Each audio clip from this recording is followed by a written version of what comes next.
Welcome to the Oriental Institute's Oral History Project. It's March 21st, 2017. I am Anne Flannery, Head of Museum Archives here at the Oriental Institute, and I am here with Foy Scalf, the OI's Head of Research Archives, and John Wee, Assistant Professor of Assyriology, and of course, Professor Emeritus of Assyriology, Robert Biggs.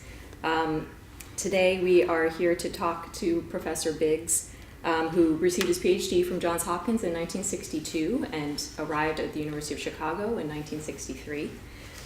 He has lived a very exciting life, as we will discuss soon. He has published widely on Third Millennium Sumerian, Akkadian literature, Babylonian medicine, and omens, and in addition to his own research, was editor of the Journal of Near Eastern Studies for many decades. He found himself leaving Chicago quite often for experiences in the field, which we hope to hear more about today. And thank you for being here, Bob, and welcome. I'm happy to be here. We would like to get started with some general questions about your background. Sure. Where you grew up, and sort of any childhood experiences that brought you to the field of Assyriology, as opposed to anything else you might have studied. Okay. Well, I was born at a town called Pasco in eastern Washington State. My father was a wheat farmer, and my mother was a school teacher. She taught in a one-room school at a place called Hatton from 1929 to 1933. And the family stayed in that area until probably about 1936, and we moved to a place called Hunters in Stevens County, Washington. It's right by the Columbia River. And we were there for a number of years. I went to a two-room school there starting in 1940. And there are advantages to a two-room school, I can tell you, because you listen in on the lessons being taught to other classes. And so I was became interested in geography and such things, so I could listen in on the fourth grade lessons about the Middle East or Antarctica or all the various things like that, and so I got sort of interested in exotic places like that. And our teacher that year started us on stamp collecting. Well, stamp collecting opens many windows in a way, because you see stamps from all sorts of places.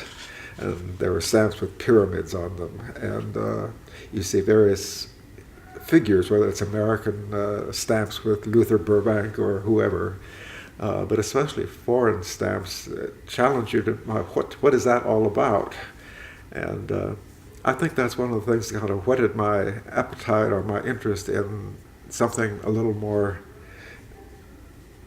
outside the usual local interests. And also, that school had something called a stereoscope. I don't know if you're familiar with a stereoscope, where there's cards with two views that are slightly different, and if you look through the machine, you see it looks like in 3D. Mm-hmm. And of course, a lot of those were exotic kinds of scenes, people in Africa and people riding camels and all sorts of things. So that sort of whetted my appetite as well for things more exotic. Were there any family members or friends that encouraged you to explore? Not really. It was just following my own interest. Well,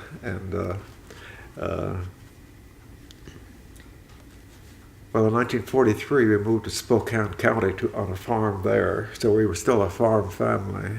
And again, it was a two-room school. And the two rooms, the little room is 1 to 4, and the big room is 5 to 8, and it was a small school, and a rather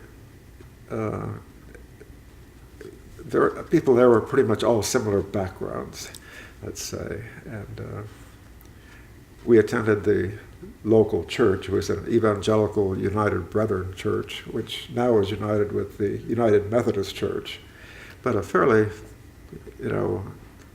conservative kind of church. That's the kind of church I grew up in locally. My mother was rather religious and followed things like that closely. My father, absolutely not. I think the only time he set foot in a church, in my knowledge, was when my middle sister got married. But otherwise, he would not set foot in a church.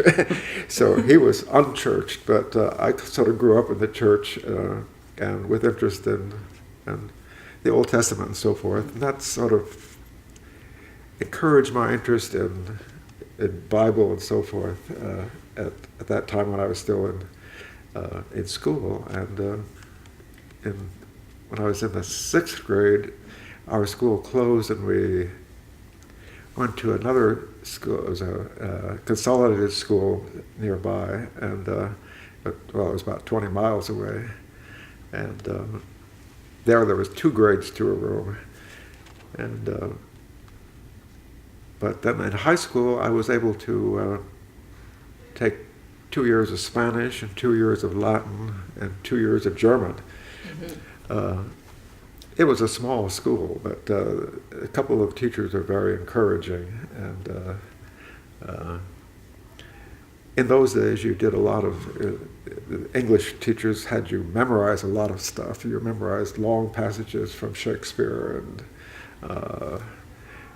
I remember The Highwayman. That's a long poem. We memorized that. And so there were a lot of sort of literary interests promoted by some of the teachers in this relatively small school. And did those teachers encourage you to make your way to Baltimore? I mean, going from one side of the country to the other? How did you... No, that was much later. Well, I graduated from high school in 1952. It was a small school. There were 4 of us who graduated that year. And I was the valedictorian. And the valedictorian was awarded a $99 scholarship to what was then Eastern Washington College of Education. And with that, it sounds like almost nothing now, but it was a lot more money in 1952 than it is now. So I enrolled in Eastern Washington College of Education, which is now Eastern Washington University. And there I was able to take French, and I continued more Spanish, and I had 1 year of Russian. And then later I had 1 year of Greek. But so I had a lot of language training there. And the teachers there, the ones I knew, were very encouraging about, follow what you want to do and, just go for it, kind of. And I remember some of the reading I was doing in college. One of the books I read was Albright's From the Stone Age to Christianity, which is a very impressive book. At least it was for me at that time.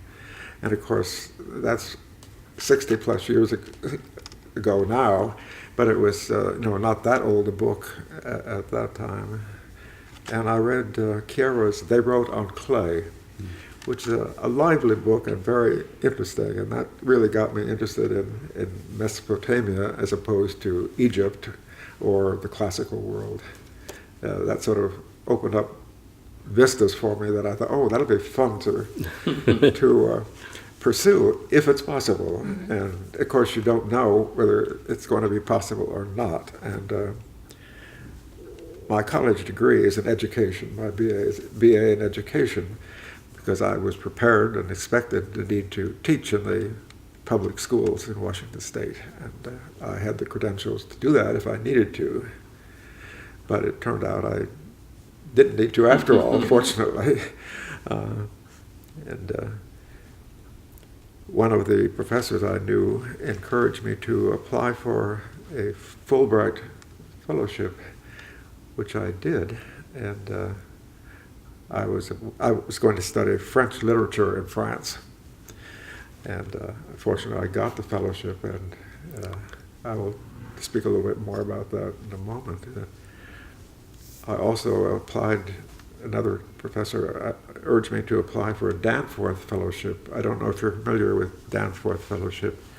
They don't do them anymore, but at that time it was a fairly big program. The Danforth Foundation is based in St. Louis. It's the Danforth family who own Ralston Purina, the big company that makes a lot of animal feed and so forth. But they had a big fellowship program at that time, which provided tuition anywhere in the country you wanted to go, plus a stipend. And I was awarded one of those too. And so I could go wherever they would accept me. So that's sort of the background of how I ended up at Johns Hopkins. What did your family think at this time, and your sort of friends and neighbors in Washington, when you get interested in pursuing this kind of professionally, and you're going to go off to sort of graduate school? Well, I don't think they knew what to make of it, because it was so far removed from anything in their experience or their knowledge. It was just outside their ken entirely. And the attitude was, if that's what you want to do, do it. So there was no pressure on you to like stay and No. tend to the farm? No. No. No, all of us children made quite clear that none of us wanted to stay on the farm. I had enough farm life by a long shot. I don't regret it in the now, but at the time it was a hard life. And, it's not a life I would want to relive. But it gives you a lot of valuable experiences that come in handy later. And, my farm life sometimes helped with the Assyrian dictionary, because Leo Oppenheim, who is urban, totally urban, he grew up in Vienna, and knew nothing about farm animals. He would come and ask me about Akkadian words, about what did animals in this situation do, or things of that sort. And so having that background has had advantages. You mentioned that background and your religious background, and John had written that the Department of Near Eastern Studies at Johns Hopkins was known as the Oriental Seminary, and going there, was there an expectation that it would move into some sort of religious life or ministry, or was it mainly an academic? Well, let me make clear that this is not seminary in the American sense. It's seminary in the German sense of Seminar, which is a study group, like an institute or something like that. And the first professor of Semitics at Johns Hopkins was Paul Haupt, who was a German citizen.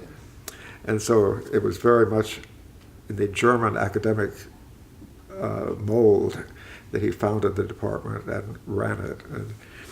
But as it turned out, most of the people who were there as students had some religious connection. There were quite a few Catholic priests and a number of Protestant ministers, and a few people who were in rabbinics and that sort of thing as well. But I was one of the few laymen. The professor of Arabic was a rabbi. So they had already gone into the ministry before they got there. Pardon me? Most people had gone into the ministry before they got there. That's right, Okay. yes. And some were still students and part-time ministers and so forth. And so it was a very, generally a devout group of classmates for me.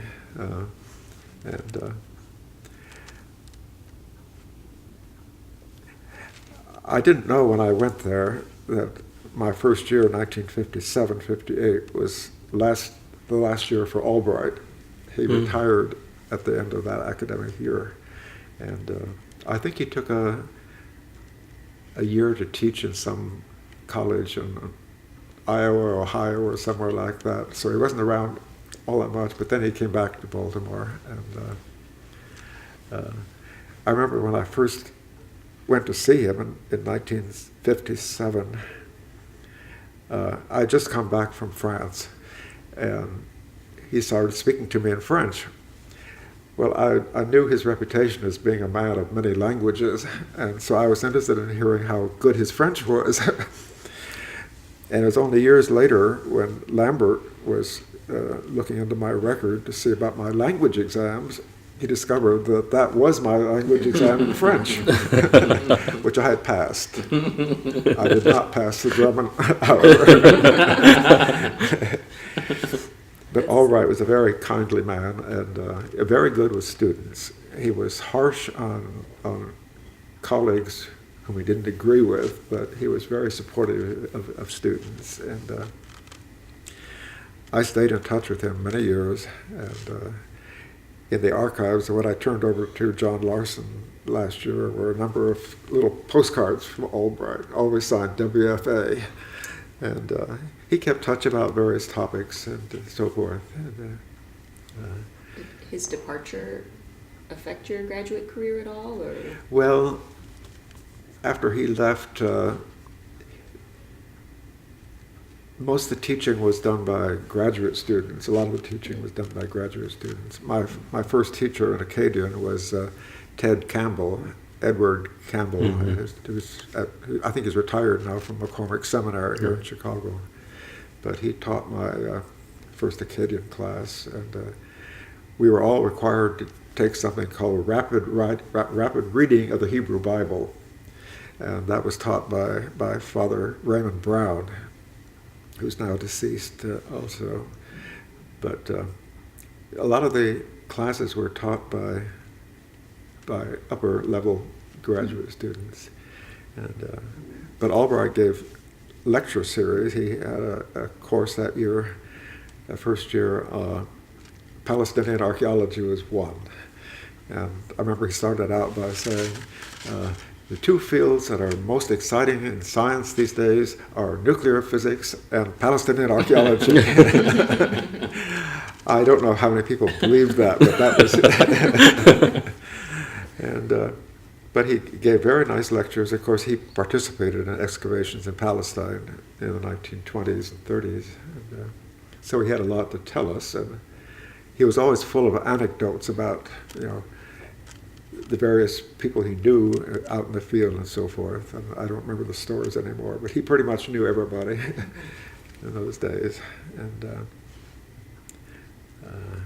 you mentioned your French exam and the sort of unexpected way you passed. I think graduate students would be curious to know how sort of getting through graduate school at that time differs from now. I mean, were there sort of the set exams and then you just write your dissertation in a more European model?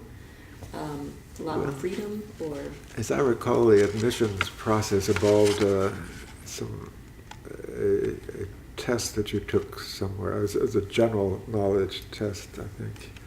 And I don't recall if if you scored within a certain range, they generally accepted you. And I applied to several places when I was looking at graduate schools, including here, where I was admitted as well. But I really wanted to go to Johns Hopkins because of Albright. So that was my first choice. And the year after he left, I think Thomas Lambden taught the Akkadian. He was not a specialist in Akkadian at all. His specialty was Ethiopic and Coptic, I'm sure, as you know, Foy. But he taught that course that year. And then in 1959, Lambert was hired, and he had been in Toronto, and his student, Kirk Grayson, came with him from Toronto. And so then there were two of us who were seriously interested in Assyriology.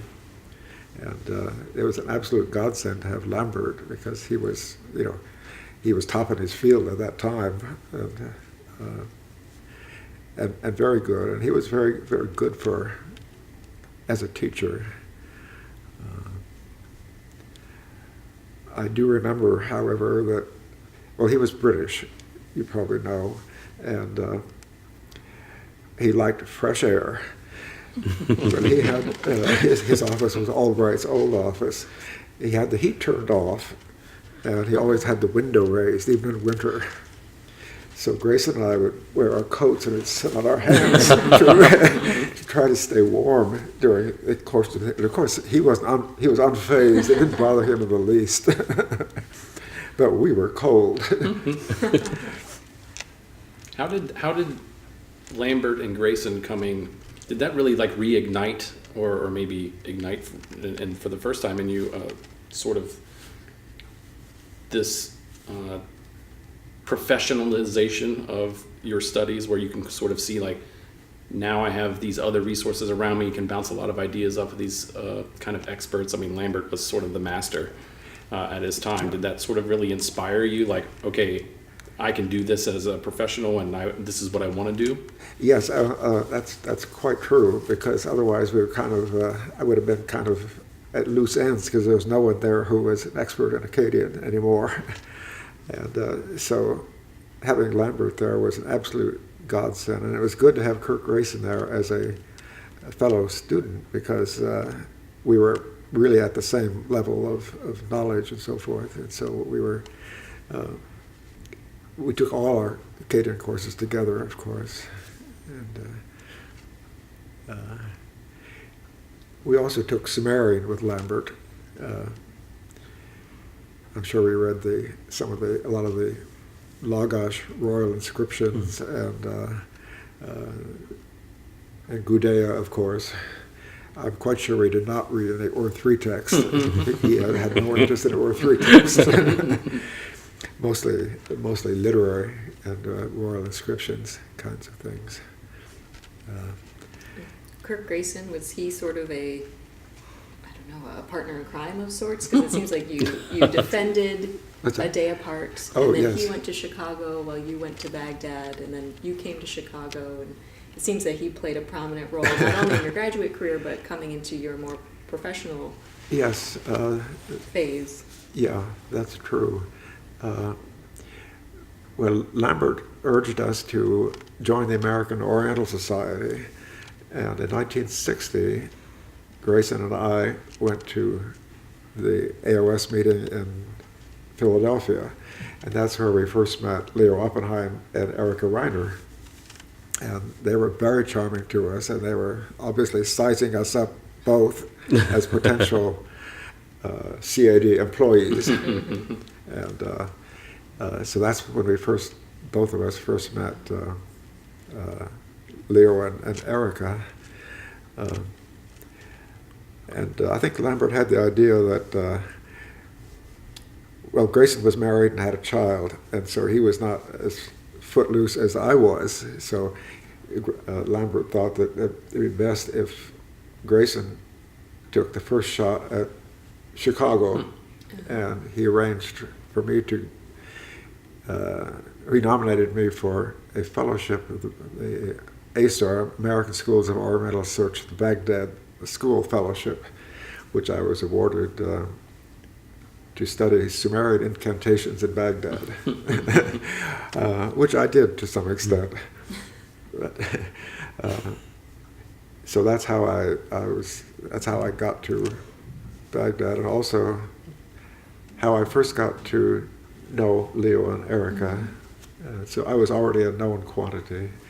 And I think I mentioned to you in an email that Erica was on my dissertation committee. Because there was only one Assyriologist at Johns Hopkins, there had to be somebody else. And so Erica was the outside reader.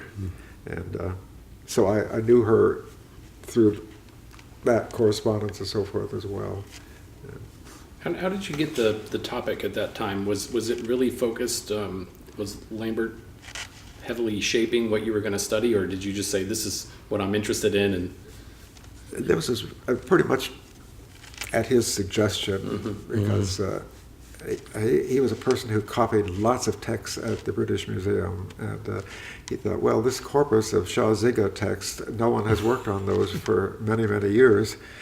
This might make a small, manageable subject for a dissertation. And so I worked on the Shah Zigha incantations.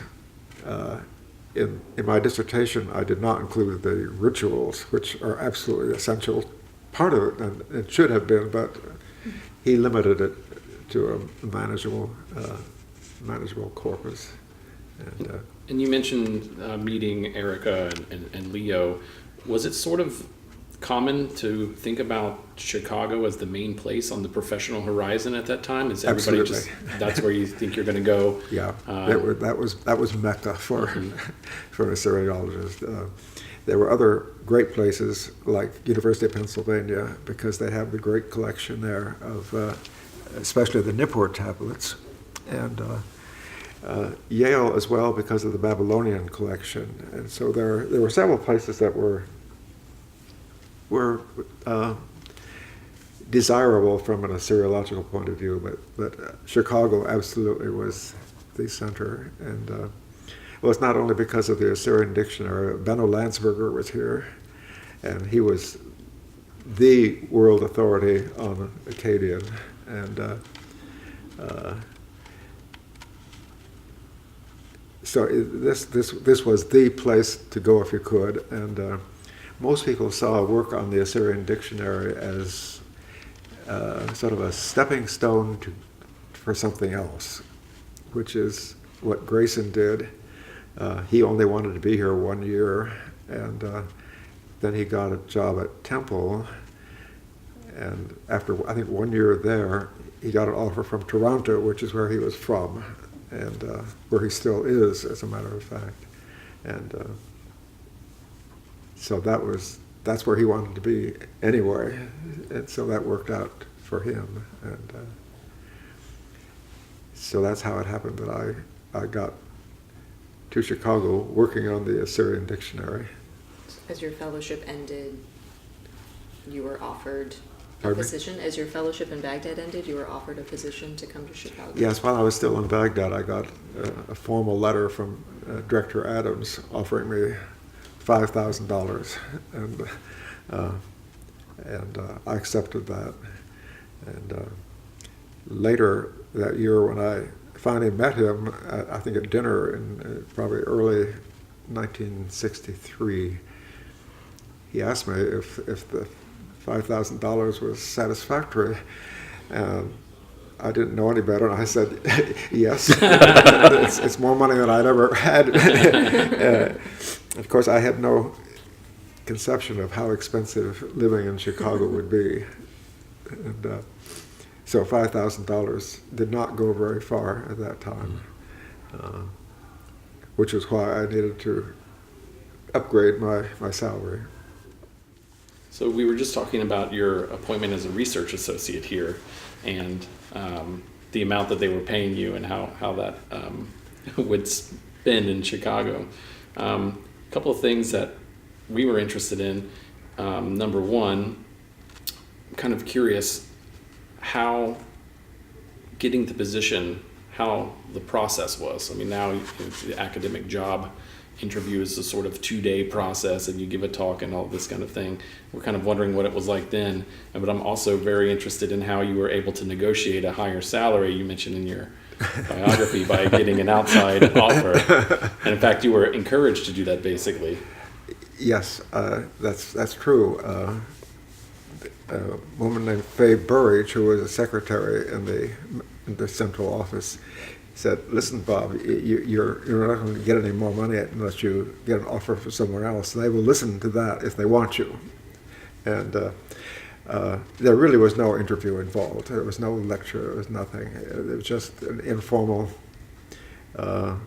agreement. Well, it was a formal agreement that I would come, but then, I arrived there, and Erica says, "Well, we'll start you off," showing me around, "we'll start you off parsing cards." Because at that time, all our information was on cards. They were typed on a stencil and run off on a mimeograph machine. And you parse a card by putting the infinitive in the upper left corner so it could be filed. And so that was the sort of first project that all of us did.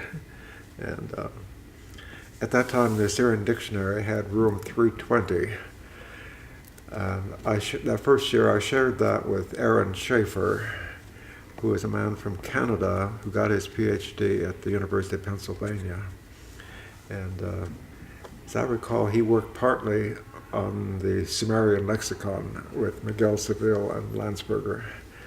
But he and I shared the office that year. But after Grayson left Temple, and I think they asked him, "Do you have anybody to suggest?" And he suggested me, so I went there for an interview, and they told me, I think I was offered a salary of maybe 7,000 or 7,500, something like that. And I would be teaching ancient Near Eastern history, but also Greek and Roman history, and probably a world history course, something like that. It was in the history department, as I recall, and I don't remember if there was any teaching Akkadian involved. I suspect not. But after I presented that offer to Leo Oppenheim, he talked to Bob Adams, and they maneuvered to get me a little more money and also an appointment as assistant professor, which was an important step because it gave you at least a little security and more money. I don't think I could still even then afford to have a telephone, but it was more money for sure. Could you talk a little bit more about the sort of intellectual climate of working on the CAD at that time? I mean, when we look back at it now, it seems like such an interesting time to be working with all these sort of great minds together and doing this kind of work. Did it feel that way then, or was it sort of more like, I know they used to call you slaves, the CAD slaves, Well, made the cards. It was kind of being slaves, as I always said, but also it was very exciting to be able to consult with somebody like Landsberger, because if you were working on a manuscript for a particular word and you had a problem, and either Leo or Erica didn't find a solution, well, go see Professor Landsberger, and quite often he would come up with a plausible solution to your dilemma. Landsberger always came in sort of mid-afternoon, about 3 o'clock, and he stayed into the evening. And I think all of us, or sometimes there were people lining outside his door to consult him. And I should mention that both Leo and Erica never addressed him as anything except Professor Landsberger. Other people like Gelb and Güterbach, they called him Benno, but no one else would, absolutely. He was the professor.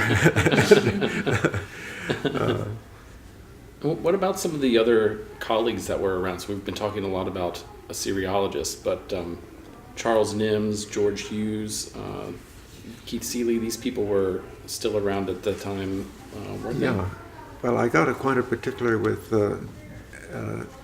Charles Nims probably a couple of years later, when I think he returned from the field for a while, or he was here in the summer or whatever, and his office was across from mine.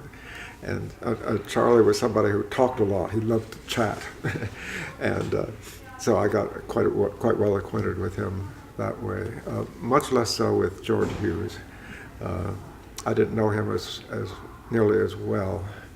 But they were both very cordial, and the two of them actually liked each other and got along well.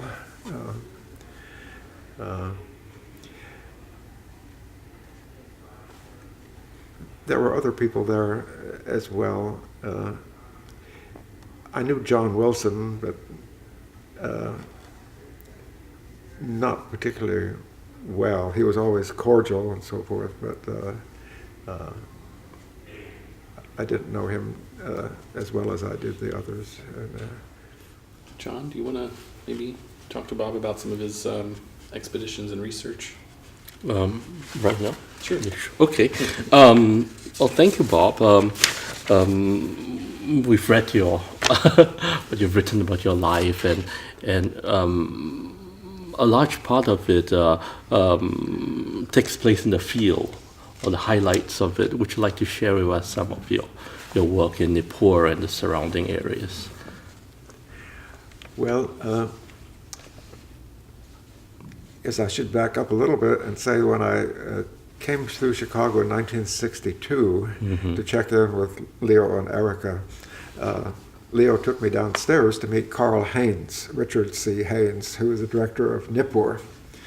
Well, Carl was not there that day, but Donald Hanson was, who was a member of the Nippur expedition. And I told him about I was going to be in Baghdad and so forth. And he said, well, you must come down and visit us at Nippur in the fall. And so I did. I visited Nippur in I think, December 1962 and spent about 10 days there, as I recall. And at that time, it was the very end of their dig of the great Inanna Temple. And I think they were doing some soundings somewhere else as well. But that was the first archaeological site I had been in. And but I got to know Donald Hanson quite well. And at one point, we were meeting with Adams in Baghdad, I think at the Baghdad Hotel probably, and he told Donald that he wanted him to drive the Nippur Land Rover to Iran, Chogamish, where DeLugas and Cantor were excavating that prehistoric site. And Donald asked Adams if I could accompany him because he didn't want to drive alone to Iran. So Adams said, sure. But before we get a permit to take the car out of Iraq, there had to be a security deposit to assure that the car would come back. And so Adams had to put up some money. I think it was probably 10,000 dinar or something like that. It was something over $10,000 to assure that the car would come back. So Donald and I drove through Basra and across the border to eventually made it to Chogamish. And about that time, there was a revolution in Iraq, and Qasim was killed, and the borders were closed. So we stayed on in Chogamish, and Adams was there as well. He was not participating at all in the Chogamish expedition. He was doing a survey in Jundi Shapur, which is a Sasanian site not far away. But I went every day out to the site of Chogamish and participated in the excavations there for 2 or 3 weeks. I don't remember now just how long.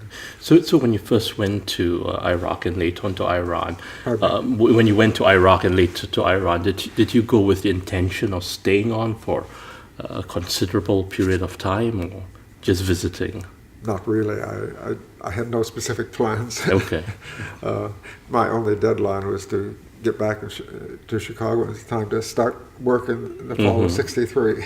Right. So my time was pretty flexible, and so I traveled around Iran a bit, to Shiraz, Isfahan, and so forth, and eventually I went back to Baghdad with a group of pilgrims going to Najaf and Karbala. But when Donald brought the car back, he found out that the money that had been deposited could not be taken out of the country. So he asked Adams if he could use that money to do a small sounding at Abu Salamik. Donald knew the site because he and Nippur expedition, including Albrecht Goetze, had been there some years before, and on the highest part of the mound, there had been one of these square plaques with a hole in the middle, very, very damaged, but Donald knew what it was. He said, this must be the site where there was once a temple. So he wanted to investigate that early dynastic site. And so we got permission from the Iraq authorities for a sounding. A sounding is a different legal situation than an excavation, because a sounding, you don't get anything. At that time there was a division, but in sounding everything stays in the country. Okay. And and we borrowed tents from the Department of Antiquities. I think they're the same tents that were used by the Danes in Shamshara in their excavations. They certainly look the same in the photographs. And as I recall, there were 3 big canvas tents. One was where we had the dining room, and one was a sort of a work, and another one was part work and part where the Iraqi representative had his bed. And so for most of that first season at Abu Salabiq, there was only Donald and I, and the representative, and a few Shirgatis from the north, and a few local workmen. Right. And this was just after the what you mentioned, the Ramadan Revolution. Was there a sense of I think the Ramadan Revolution was the one in July, 1958. Isn't that right? no, it's the one 1963. Is that right? Yeah. Okay. Yeah. You know the chronology better than I Right. do. Was there a sense that you were in danger, or any of any at all. hostilities to foreigners? Not to foreigners. Okay, I don't think. okay. No, as opposed to some years later. which Right, I'm right. Gonna get to, but I don't think there was at that time, because this was an internal revolution. It wasn't fomented by the CIA or anybody else, as far as I know. But at one point in that first season, 1963, Vaughan Crawford from the Metropolitan Museum joined us. He had been with the British expedition at Nimrud, and so and he was involved with the American Schools of Oriental Research, which, after all, my fellowship was from. Right. And so he joined us and was very helpful. He was an expert photographer, and he did a lot of the photography for us, and developed his own film using canal water. And when eventually we found a few tablets, which was not expected at all, mostly bits of fragments, some of them were the geographical list. Right. He took them to Nippur and used the kiln there to bake them. And there were only a couple baked tablets we had. One is the one that's I made a drawing of that was used for Miguel's to wrap Miguel's Festschrift. Festschrift. Yes, yes. That one. That one, okay. And there was one other that was baked in antiquity, probably accidentally. But you were the main epigrapher for that. I was project. appointed the epigrapher for that expedition. Were there any other epigraphers, or No. you're the only one? No, not Okay. on Marcelo Beach. Well, There was that's just very two of us. exciting. Yeah. No, Donald was the director and I was Okay. the epigrapher. That's all you need. Yeah, you had to have a staff. And that's Right. Is, Right. Did you learn about baking tablets then? Because I know, I don't want to jump ahead chronologically, but I know that Mac tells an interesting stories about you baking tablets at Nippur, and you were just mentioning that that your colleague was baking the tablets there from Tel Abu Salih. He took them back to Nippur, you were saying, to bake. Yeah. Is that where you learned how to do that? I mean, how was that knowledge passed around at that time? Well, It sounds like a very interesting process. Yes. yes, it is indeed. Vaughan Crawford had published a chapter in a monograph published in London about baking tablets and the process to do it. And we had a printed copy of that with the expedition. And I didn't bake tablets in 1963, but in 1965 I did. And in 1965 we had so many tablets that I built a second kiln so I could bake every day. Because once you turn off the flame, it takes a day or more for them to cool off enough that you can open the firebox and retrieve the tablets. And but we did in the first season. There was another. I mentioned the high part of the mound where there was that fragment of a plaque. There we did a deep sounding down to virgin soil and the water level. We went through a number of very rich graves. This is unpublished so far, and I'm hoping that with Karen Nelson's help we can publish that. The other part of this mound we worked on that year, for the most part, was an area where the surface was brick red.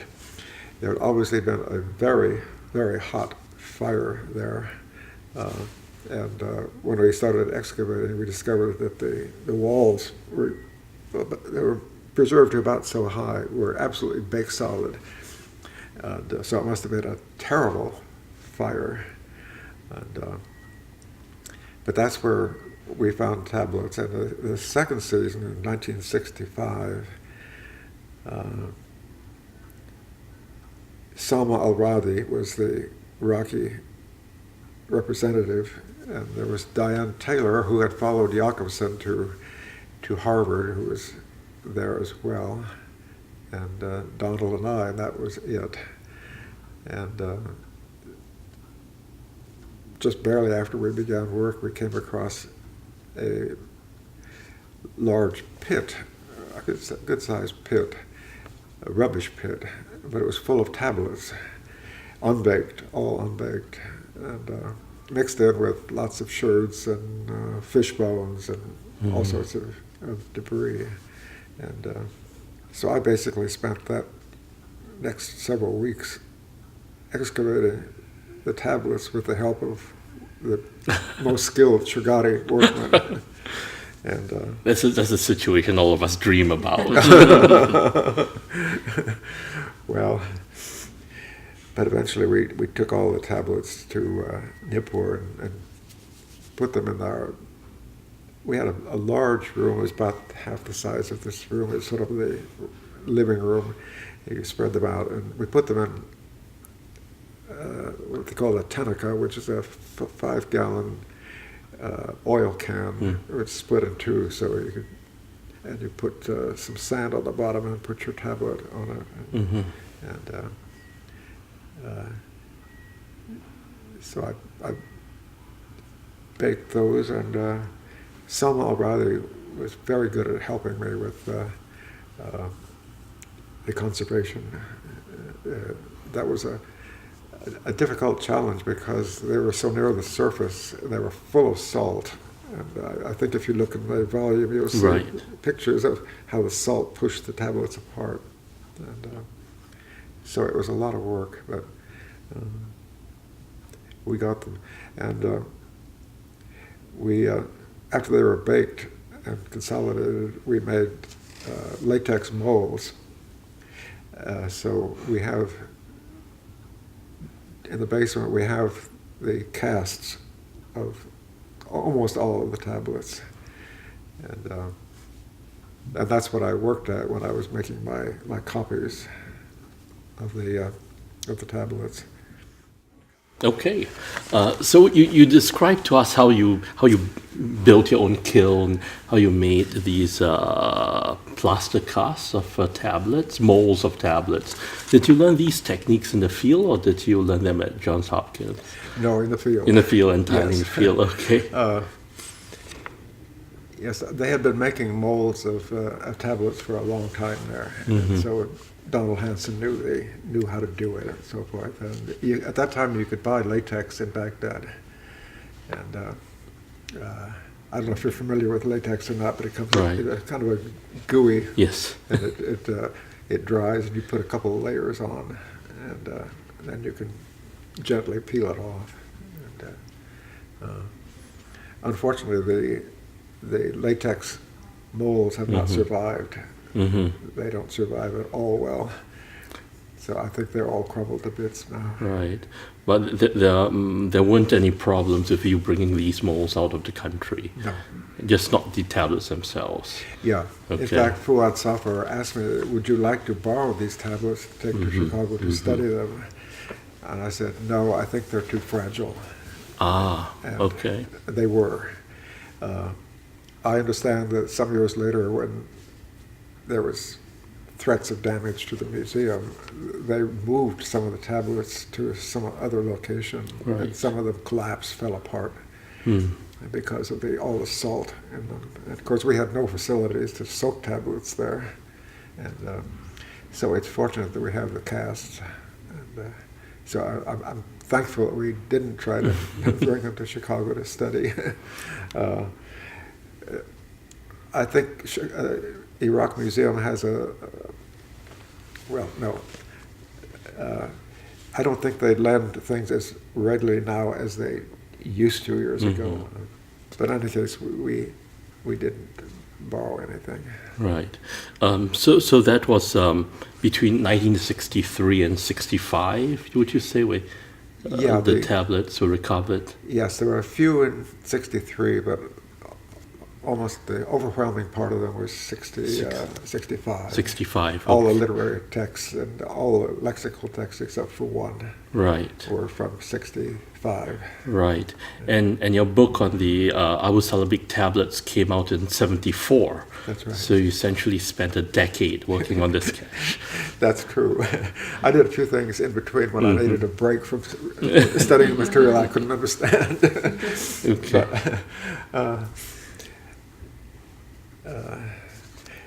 Yes, in 1965, there was the American Embassy had a press officer, and this was wintertime, and there's not much going on among Americans in the winter in Baghdad, and so some of the embassy people came down to Abu Salabiq to visit us, Right. and the press officer asked me a lot of questions about what do you have and so forth, and I said, well, we have some Sumerian literary texts from the mid-3rd millennium here, and news reports appeared in the various European papers and also in America about our expedition and the Sumerian literary tablets. But when I got back, Leo Oppenheim came into my office and chastised me severely for embarrassing the Oriental Institute by saying we had Sumerian literary texts. And what could I say? I said, Leo, I think you're mistaken. But some weeks later, I discovered the Kesh hymn and the instructions of Shuruppak, and then he came and apologized. But it was so unexpected Right. at that time that it was a shock to him. I remember Torkel Jacobson saying when he discovered the tablets, Torkel had visited us in 1965 at the site, and he said, Bob, you have a lifetime work there. And I said, no, I want to get them out so that other people could study them, and which is what I worked toward. But I remember later Leo Oppenheim joking and said, you published with indecent haste. No. I knew what he meant. He was talking about, his reference was the Diyala tablets, which are still largely unpublished. Yeah, yeah. But that was a dig not at me, but at somebody else. Right. And you mentioned the discovery of Semitic names that made this really special, the Abu Salabiq. Can you explain the significance of this?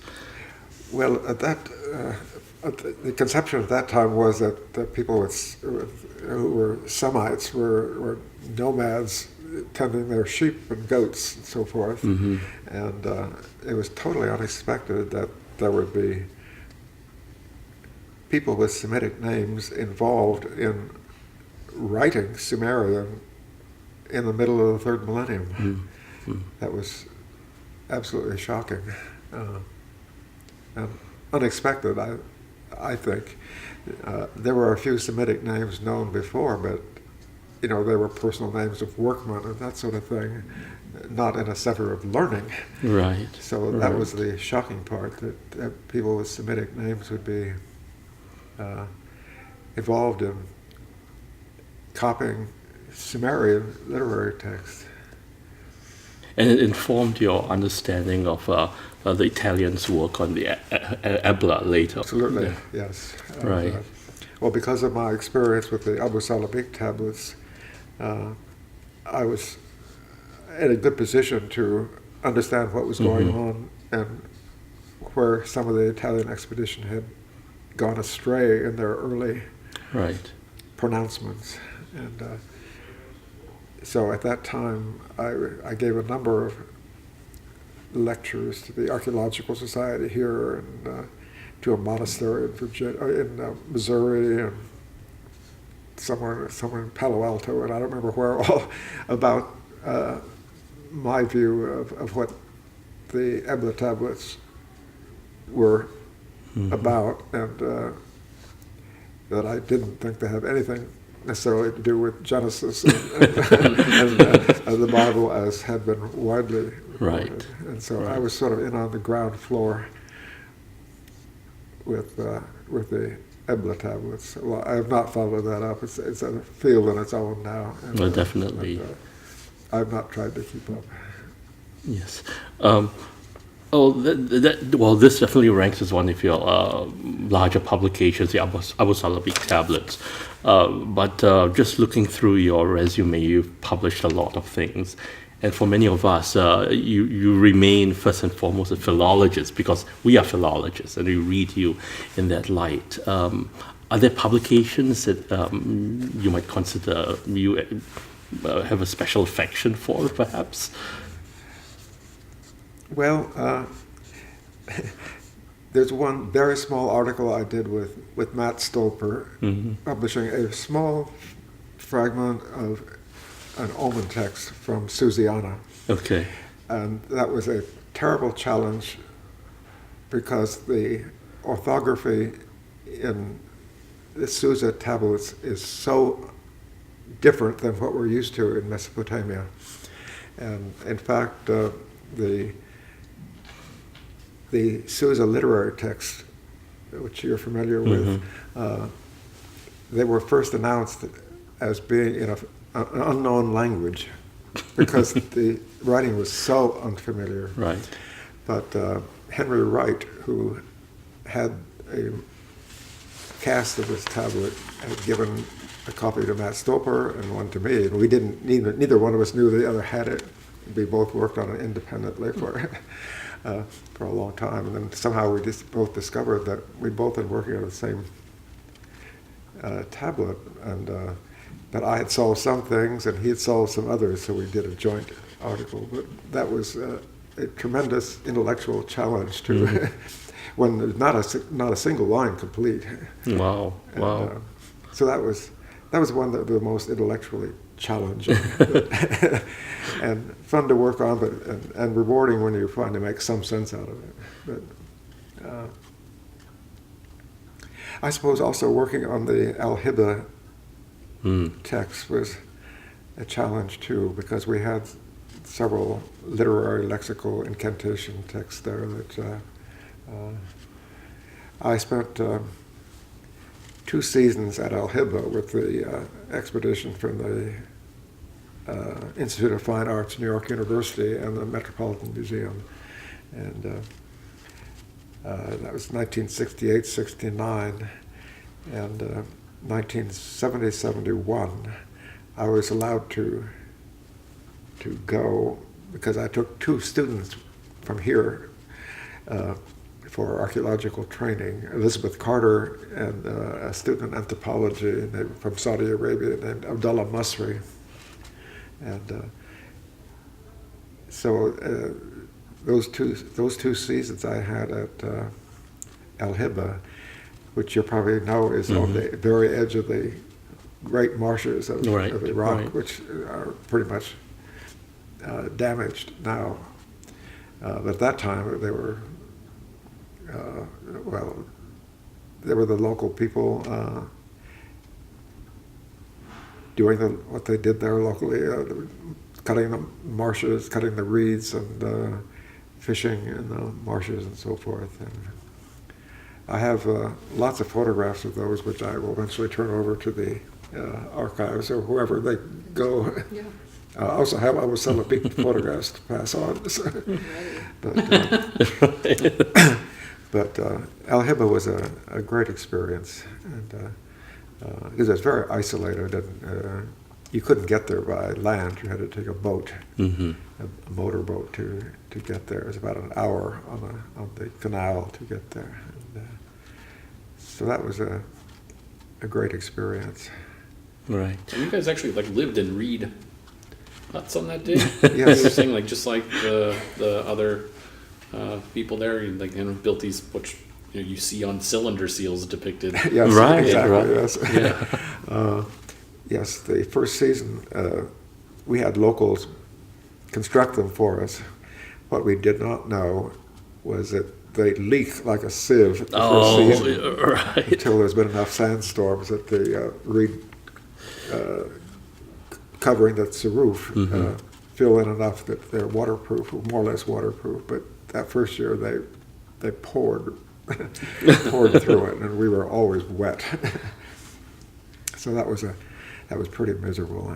And we kept warm with a small kerosene stove. They called them Aladdin. And that was our heating. And you put a brick or something on top of that and wrap it in some cloth, put it in your bed to warm it up a little bit. Right. But it was a great experience living in those. And the second season they were fine. They didn't leak anymore. But now now I understand they're in ruins. They've all fallen in. Right. If I may bring you back to your publications, Yes. you are known as one of the pioneers in Mesopotamian medicine, and of course this is related to your dissertation work on Exactly, yes. potency incantations. But how did you become so interested in the topic? Well, it's as you said, it's sort of an extension of the dissertation. Yes, and yes. Because the rituals for the Shah Ziga texts are very much in the tradition of Babylonian medicine. And so I just started reading medical texts. If you, it's a challenge, especially because of the plant names. The Yes. plant names are very boring, but you have to, and because mostly we don't know what they are. And they're almost all written, mostly written in logograms, which are very difficult to keep in your head when they're Right. a couple hundred of them, I suspect. But I was interested in pursuing that, and I sort of became the CAD expert on medical texts. Wonderful. In a way, different ones of us were encouraged to become a little more familiar than others with particular genres, and so I did medicine and omens in particular, and other people had. Aaron Schaefer was an expert on Newsy, for example, and David Weisberg, who came after Aaron Schaefer, was a specialist in Neo-Babylonian. Right.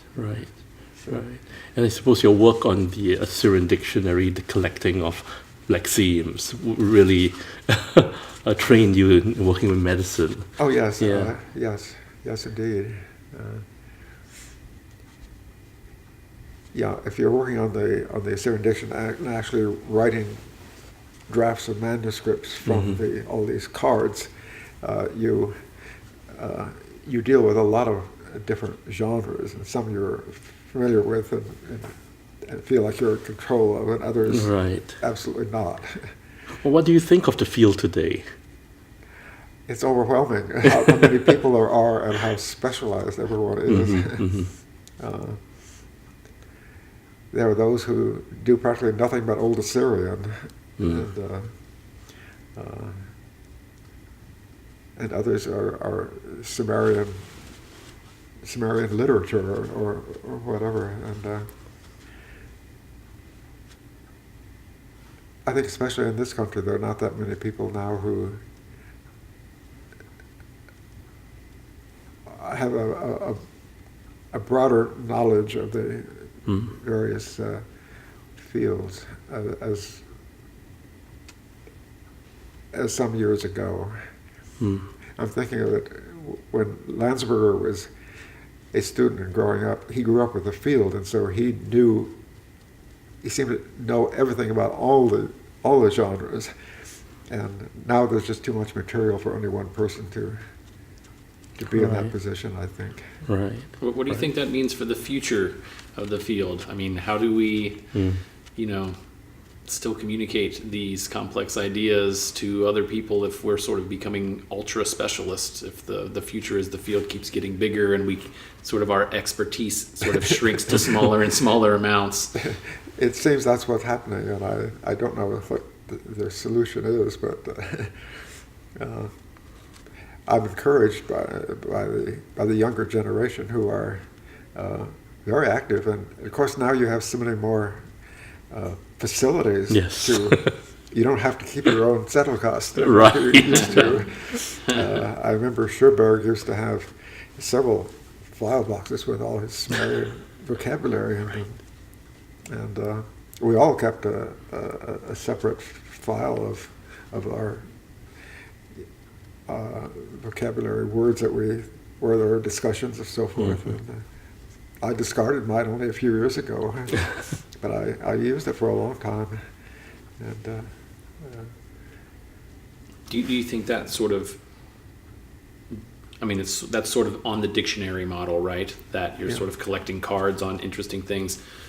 Did your sort of time at the dictionary, did that set up a bunch of ideas for future publications that you were sort of working on piecemeal through the rest of your career? I mean, I know I've worked on a dictionary project too, on the Demonic Dictionary, and Yeah. you kind of have all these little things you come across, Yeah. and then you sort of put them away and return to them, when time allows, I suppose. yeah, I've had some of those, yes, and some you never get back to, and then maybe someone else has done it for you.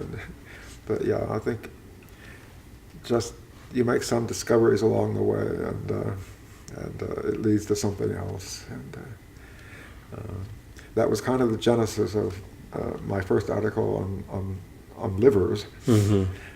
because I was doing the word Masrahu, Mm. and Van Soden's dictionary has logogram sig as Masrahu. Okay. But when I investigated, I found out that sig is not Masrahu, it's Kutner. And so that got me into more specialized involvement in physical livers and where the various parts Right, are and so right. forth. And so, no, one thing leads to another.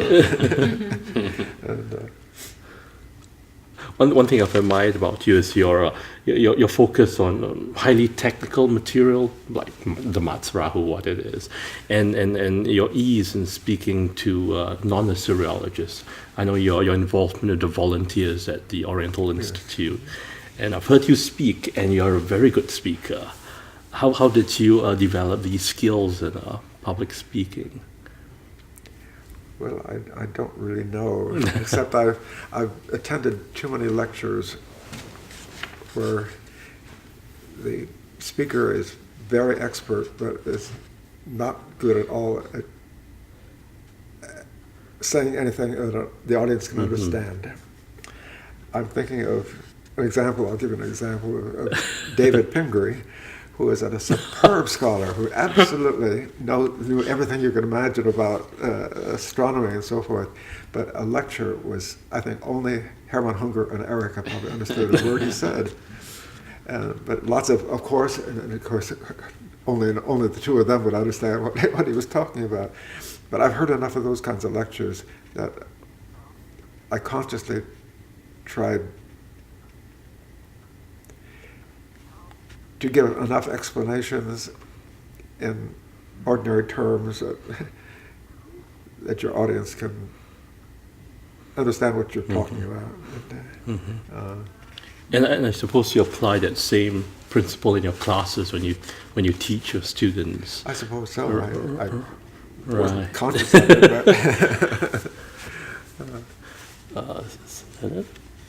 but Do you have a teaching philosophy you might like to share with us? not really. No.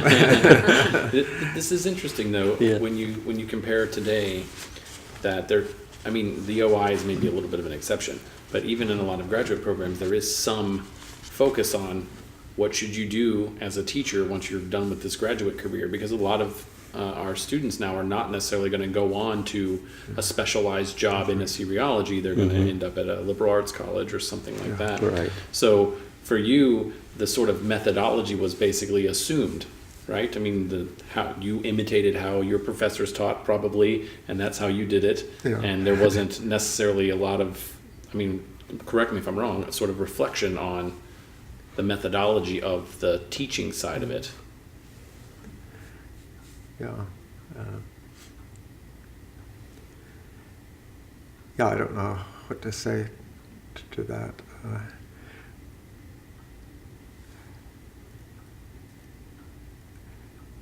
I found that some of my teaching I also learned from the students, and I remember the last quarter I taught before I retired. I was teaching I had a course in peripheral text. We were reading Akkadian texts from Susa and Ugarit and Amarna and so forth. Right. And but fortunately, there were two students in the class. One had done a lot of Ugaritic, and another one had done a lot of Hittite. And so I learned a lot from them of why this Akkadian in Ugarit sounds so funny to us.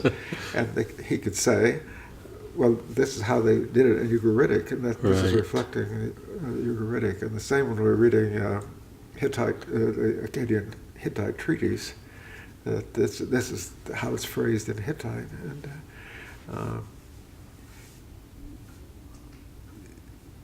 so I think I learned as much as some of the students did in those cases.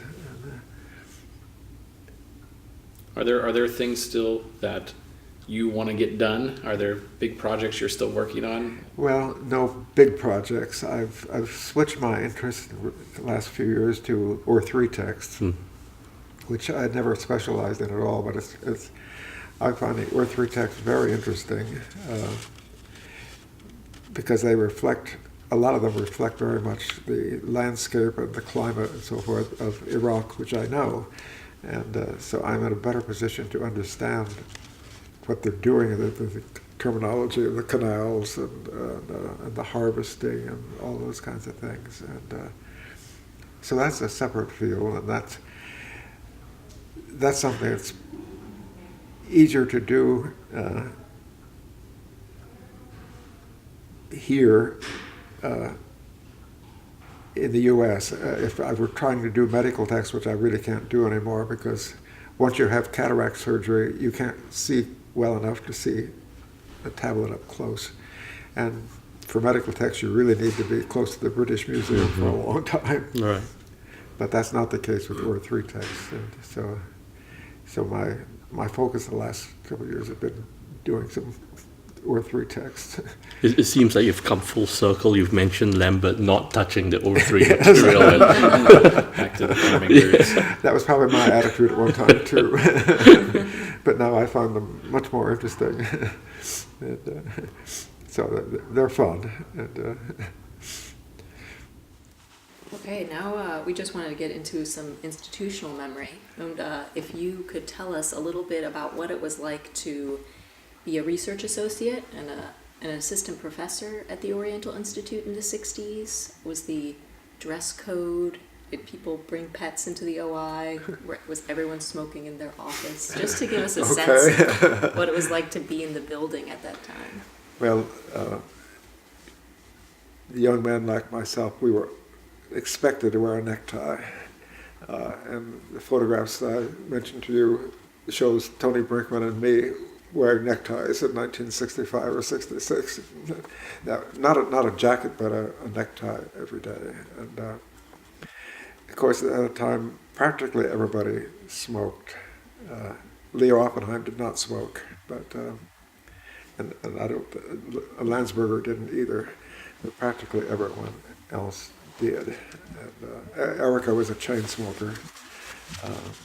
You knew immediately when she entered the building because you could hear her coughing from the ground floor, third floor. And we used to have, when Leo Oppenheim was here, we would have I don't know if it's every week or every 2 weeks, a cuneiform reading session. And this would include as many as people wanted to join. It always included Leo and Erica and me and Miguel Seville usually, and Bob Whiting was there, and Steinkeller and Martha Roth. I think they were all smoking except Leo Oppenheim and me in a closed room. And by the time it was over, we spent about 2 hours. By the time it was over, I always had a splitting headache because I simply was not used to being around that much smoke. And I was very thankful when a few years ago the university decreed no smoking in university buildings. But before that, at a faculty meeting, Erica would be there with her portable ashtray, and the other people smoking as well. That was normal behavior then.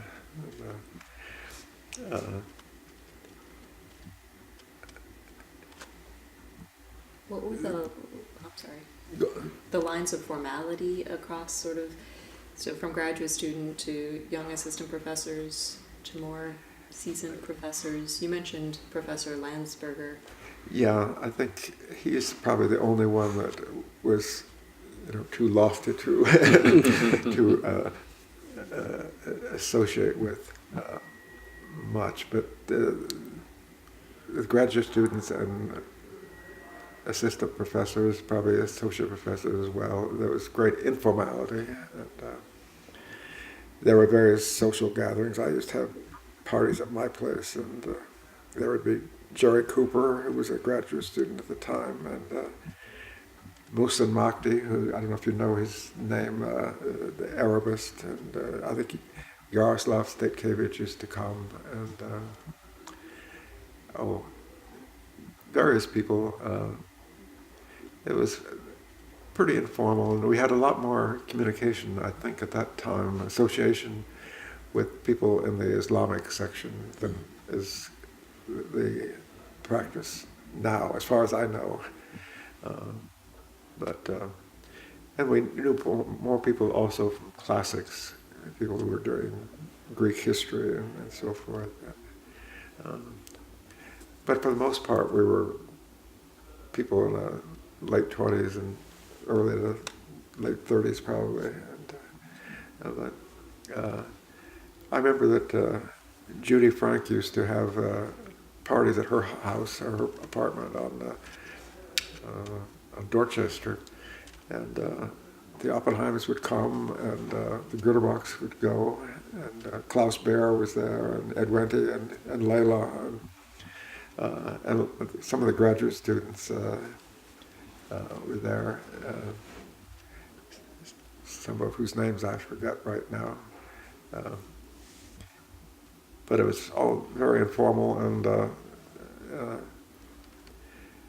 people, I think, enjoyed getting together and having fun, and didn't make any fuss out of rank or title or anything like that. And I don't know how it is now, but it was certainly informal at the time, except for Landsberger. I'm sorry. I think I know me, and I don't know about John, but I'm very interested in these weekly reading sessions. With this sort of group of what we would consider fairly famous Assyriologists all together.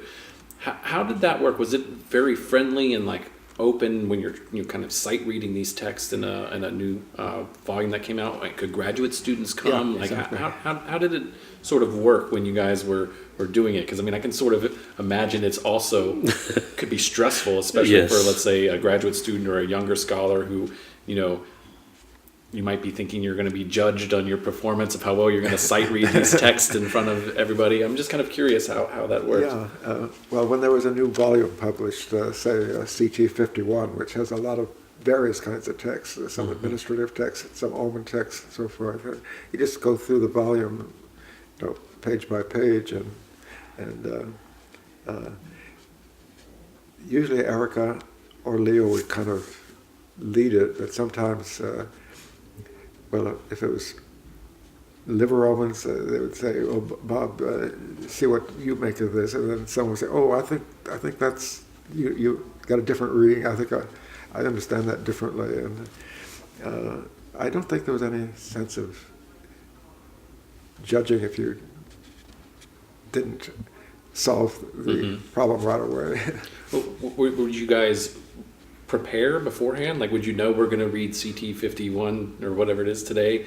Or would you guys just sort of show up, open the book, and say, let's see what we can do? That's usually how it worked, mostly to show up, but occasionally with a text that looked difficult or challenging, so they would say, well, Miguel, you lead us through this. But it was very open and nothing, if you didn't solve a problem, there's no disgrace. And I remember probably the year or so before Erica died, there was a new volume of Old Babylonian texts published from Berlin, and Seth Richardson was interested in those, and so she and I and Seth would spend an hour or so, once a week or so, reading through those new texts. And that was probably good for me and for him as well, and probably for her too. It's a challenge sometimes to get the personal names right, and but that's the last time we did that. But we did that with lots of different genres, and it was very instructive, I think. And they'd been doing that for years. And in one of their sessions a long time ago, Earl Lichty identified a tablet in KER as being Ludlow. Ah, okay. If you read back, Yes. you remember Right. that? Yeah. that came out of one of those reading sessions. Oh, wow. And so they were fun and instructive and tiring at the same time, because you're always sort of on the edge of your seat to do as well as you can and not make too serious a mistake. And that sort of ended with Erica? Yes. She was sort of still the one leading that? Or Yeah. We did it a few times before with Martha, and reading a few texts, but it was there was one of the oldest Syrian texts, the one about the Sargon, literary text having to do with something about a bull and so forth. I don't know if you remember this or not. The Sargon legend, you mean? That one, it's recently published. Okay. Yeah, and in that case, Oz Soysal also joined us because he was very interested. And I think at that time it was only published in Turkish, so we needed his advice to tell us what the translation meant. But that's the last time it was larger than just Erica and Seth and me. And I'm not aware that anyone does that anymore. Hint.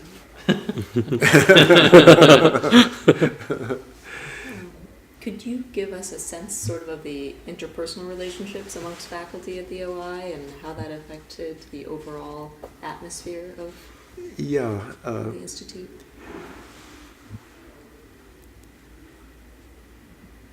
There was, let's say that the 1930s, the Depression, was a very serious matter for the Oriental Institute, and because they lived rather lavishly in their early 30s with Rockefeller money on expeditions and so forth.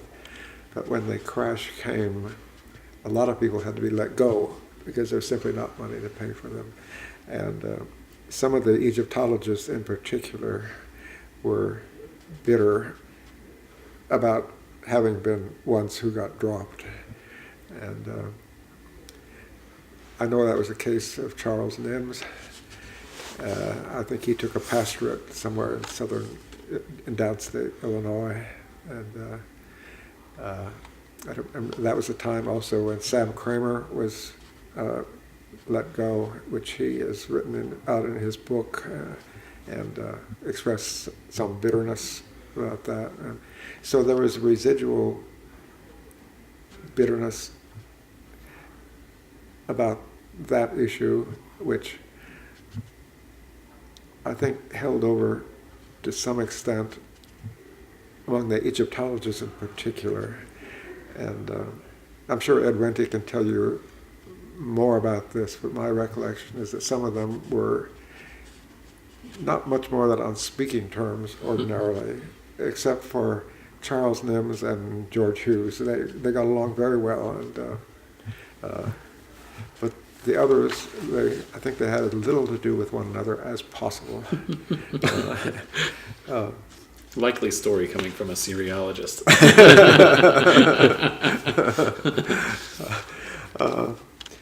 Well, we're getting close to time here, but before we wrap up, I think we definitely want to know. We'll leave it to your choice. Is there a most apocryphal story that's currently circulating at the OI, or what's maybe the most unbelievable but true story that you know about the OI? We'll let you pick if you have any particular stories. I tried to think of those, and I couldn't come up with any that's circulating now, as I'm pretty much out of circulation myself these days. And I don't even remember any apocryphal stories exactly, but there used to be lots of stories about Landsberger. Ann Kilmer was full of stories about Landsberger. She worked as his assistant for a number of years, and she could tell wonderful stories. And I remember one of them was he called the fire department to come and change a light bulb for him. Professor Landsberger. And there's another one. He was caught having a pee behind a tree and was supposed to be arrested. I don't know if that's true or not, but that's one of the stories that circulated about Landsberger. It's classic. All right, so I want to thank you very much, Bob, for coming and doing this interview. Fascinating life and stories, and maybe we'll even do it again sometime in the future if we have time to come back and revisit some of the things we missed. I also want to thank you, John, for coming and helping talk to Bob about his research. We should thank Canute, our IT specialist, for setting all of this up. We couldn't do it without him, and of course the support of the Oriental Institute. If you like these videos, subscribe to the Oriental Institute's YouTube page and you will see more of them. So thanks everybody. Thank you.